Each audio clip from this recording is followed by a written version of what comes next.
Hello hi வணக்கம், welcome to Banu cooks.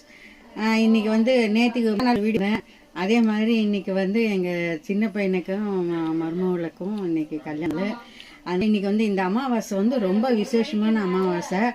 இந்த அமாவாசையில் வந்து கும்போணம் நதியில் ஸ்நானம் பண்ணால் ரொம்ப விசேஷமானது. அதே மாதிரி மாசி மாதத்தில் பண்ணுற மாதிரி இந்த அமாவாசை ரொம்ப விசேஷமான அமாவாசை.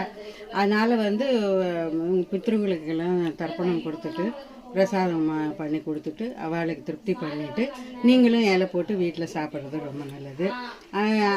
அதனால் அது ஒரு பக்கம் இருந்தாலும் எங்கள் பையனுக்காக வேண்டி இன்றைக்கி வந்து பால் முஞ்சலும்பாங்க.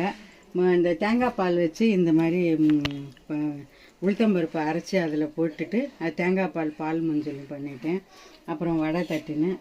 அப்புறம் சேமியா பாயசம் ஏகப்பட்ட, அதே மாதிரி அவியல், கத்திரிக்காய் போட்டு பிட்டில் ரசம் வாங்கி, ரசம், உருளைக்கிழங்கு இதெல்லாமே சமையல் பண்ணி குழந்தைகளுக்கு ஒரு உற்சாகப்படுத்துறது. இன்றைக்கி அமாவாசை எங்கேயும் ஹோட்டலில் கீட்டில் எங்கேயும் போக முடியாது. அதனால் வீட்டிலையே எல்லாம் செஞ்சு குழந்தைகளுக்கு சந்தோஷப்படுத்துகிறேன். அதே மாதிரி நீங்களும் பண்ணுவீங்கன்னு நினைக்கிறேன். எல்லோரும் குழந்தையெல்லாம் லீவில் இருக்கிறதுனால இதெல்லாம் கொஞ்சம் டிஷ்ஷுகள் பண்ணால் கொஞ்சம் ரசித்து குழந்தைங்க சாப்பிட்றாங்க. இதனால் வந்து இதெல்லாமே கொஞ்சம் வித்தியாசமாக பண்ணிட்டுருக்கேன். தேங்க்யூ ஃபார் வாட்சிங். எல்லாருமே பார்த்து ரசிக்கணும்.